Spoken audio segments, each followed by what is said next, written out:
one of my favorite phrases, I say it all the time, is laughably small steps. Laughably. Laughably small. That's so good. You've told me that before. That is so good. Laughably small steps. That's exactly Mhm. what it is. It's like Yeah. you don't have to go on the Mediterranean diet tomorrow, but maybe Mhm. just cut down on how many Cokes you're having if that's your goal, you know? Like it can be Yeah. small, laughably small steps. So Or good. or one of my favorite pieces to behavior change is about what we can do more of instead of less of. So with the Mediterranean diet, okay, can you have more olive oil in your diet instead of all those vegetable processed fats or whatever? Yeah. Adding is usually easier than subtracting. But yeah, this is the thing. We have gotten so extreme with our behavior change and we've taken the fun all out of it. And one of the things that I think about is children who are learning, when babies are learning, they're learning at this exponential rate compared to us as Oh, adults. uh-huh. And how do they learn? They learn by playing. They learn because it's fun and it's just interacting with their environment in these ways that come very naturally. One of the things that I think we do wrong is we take the fun out of everything. So, when it comes to behavior change, we make ourselves miserable instead of making it fun.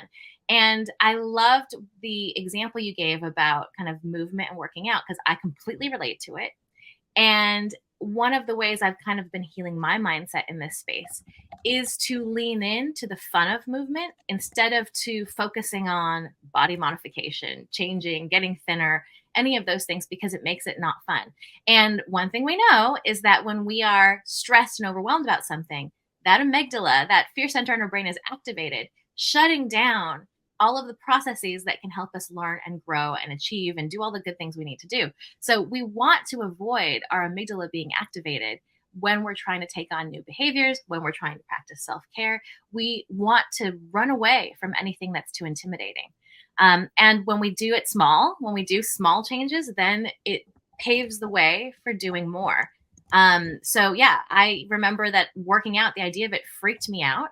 And then, I think I decided to do some fun Pilates class with a friend and had such a great time that I was like, I can do this again and I can do this by Mhm. myself and I can do this more regularly and I can invest in this and I can buy the Pilates socks now. And you kind of get yourself on a trajectory of that self-care and change. But it's not going to be as effective most of the time if you are intimidating yourself to death so that you just never want to set foot in a gym. Yeah. So yeah, laughably small steps. That's the secret.